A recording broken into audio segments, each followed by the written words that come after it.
आज video shoot करण्याचा उद्देश थेट लंडन ब्रिज येथून आपण राज्यसभेचे रोजच अधिवेशन पाहत आहोत. सर्वच पाहत आहेत, बाईट्स येत आहेत. YouTube is the common channel right now. Everyone is following across the market. मला असं वाटतं राज्यसभेमध्ये जे विषय आपण घेतोय ते विषय जवळपास मी 5 वर्ष ऐकतोय. मला असं वाटतं 5 वर्ष नाही, गेले काही वर्ष ऐकतोय. तेच आपले नेहमीचे टॉपिक्स.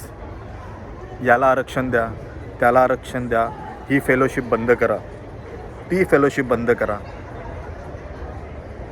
याला गोळ्या झाडा, त्याला गोळ्या झाडा, याने मला शिव्या घातल्या, त्याने मला शिव्या घातल्या, याने माझं घर जाळलं. मला हेच समजत नाही आहे की अधिवेशन असतं कशाला. अधिवेशनामध्ये आपण कोणते टॉपिक्स मांडले पाहिजेत. महाराष्ट्र हा भारताचा पार्ट नव्हे का? मग महाराष्ट्रातले नेते स्टॅट्सवर का ना बोलत, GDP ग्रोथवर का ना बोलत, GDP रेशोवर का ना बोलत?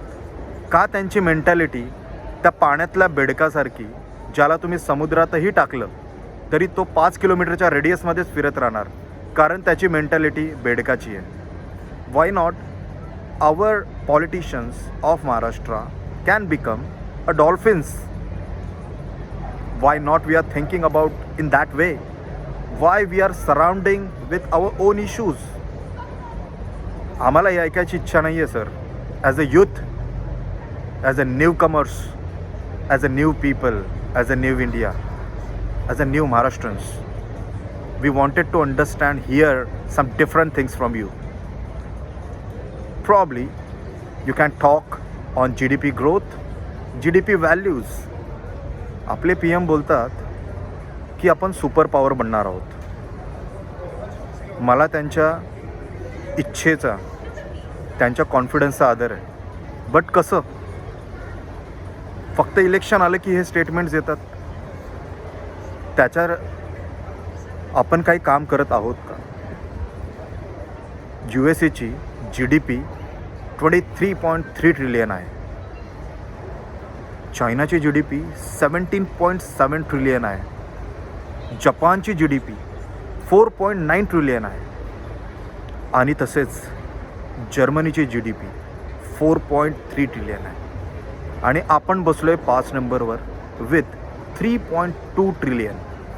The gap between USA and we is almost 20 trillion USDs. आणि आपण कसे सुपर पॉवर बनणार? आपण म्हणतो आम्ही UKला क्रॉस केलं आहे.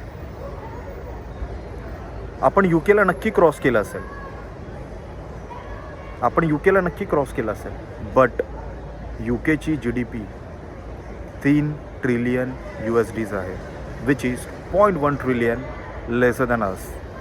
आणि त्याच्या खालीच फ्रान्सची GDP 3.00 ट्रिलियन आहे. या दोन्ही कंट्रीजचं पॉप्युलेशन जर आपण आपल्या कंट्रीशी कम्पेअर केलं तर almost twice or thrice we are on that level. आपण कसं सुपर पॉवर बनणार? आपण कधी ग्रो होणार? आज 73 इयर्स झाले आम्ही या गोष्टीचं मूल्य, या गोष्टीचं आन्सर किंवा या गोष्टीचं संशोधन करतो आहे.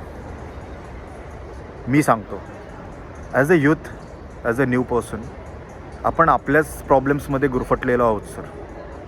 राज्यसभेमध्ये कोणी येतं आरक्षणाबद्दल बोलतं, कोणी येतं म्हणे सकाळी याने मला शिव्या दिल्या, कोण येतं म्हणे याने काहीतरी वेगळं ट्रॅप केला, कोणत्या तरी फिल्म स्टारकडे याने जाऊन मागणी केली, किंवा मध्येच इंटरनॅशनल डॉन येतात. अँड सो इवन अधिवेशनामध्ये पण आम्हाला काही वेगळंच ऐकायला नाही भेटलं. असं वाटत होतं the formal party and the oppositions हे सेमच आहेत. लोकशाहीला हा खूप मोठा धोका आहे सर, स्पेसिफिकली महाराष्ट्राला. भिंतीला तडे बसत आहेत. आपण विचार केला पाहिजे. why not our politicians are discussing about the GDP growth, GDP ratios? How can we discuss about the AI systems, VR systems? Why not we are thinking about the supercomputers? Why we are not thinking about that aerospace come into the Maharashtra? जिथे तुम्ही स्टुडंट्सला demotivate करून पुढे जाताय, मला तर असंच वाटतंय की तुम्हाला असं वाटतंय कोणी शिकूच नाही, कोणी मोठंच होऊ नये. मग प्रकाश आंबेडकर साहेब बरोबर बोलतात, ही तर निजामी मेंटॅलिटीच झाली ना सर.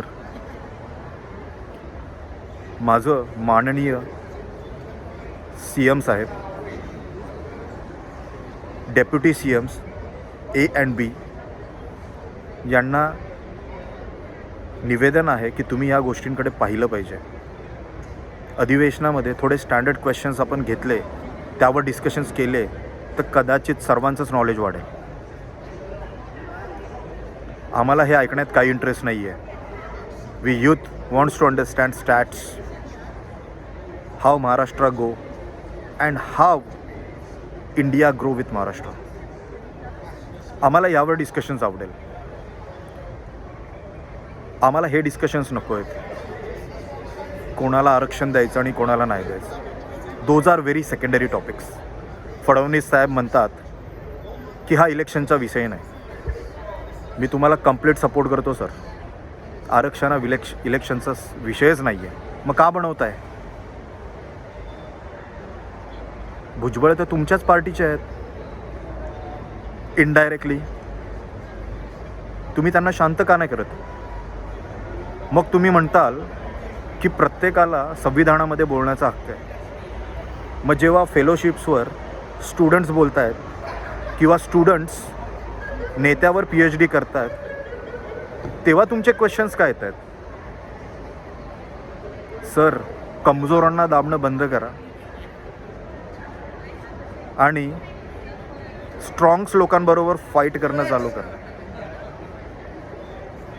महाराष्ट्राचा चाणक्य एकच होता, डॉक्टर बाबासाहेब आंबेडकर.